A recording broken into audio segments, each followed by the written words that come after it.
2024 नि मार्च एप्रिलाव जानो गोनां हायर सेकेन्डारि फार्स्ट इयारनि जे बर' मिडियामजों आनजाद लिरनो गोनां बिनि थाखाय आसाम हायर सेकेन्डारि एडुकेशन काउन्सिलजों क्लियार काट रायलायनाय जाबाय।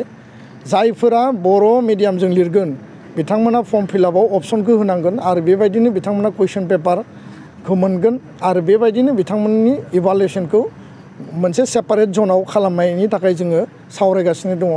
बिटिआरनि डाइरेक्टर अफ एडुकेशन बिथांजों रायलायनाय जाबाय, सेक्रेटारि दङमोन, गासैबो अल प्रिन्सिपाल बर' फरायसा आफाद थुनलाइ आफादजों ज' रायलायदों आरो बिटिआर लेभेलनि जेसेबां high secondary college junior college दङ बेयाव बर' मिडियामजों बयबो लिरनो हागोन।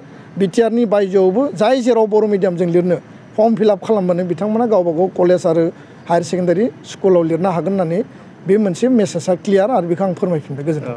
बाजाज कम्पानिनि बाइक सालायनो मोजां मोनग्राफोरनि थाखाय गोजोनथाव खौरां। लोगोसेनो बेसेन नाङाजासे 5 लिटार पेट्रल, गंनै हेलमेट, सीट कभार, 12 टाइम्स वाशिं कुपन मोननो हागोन।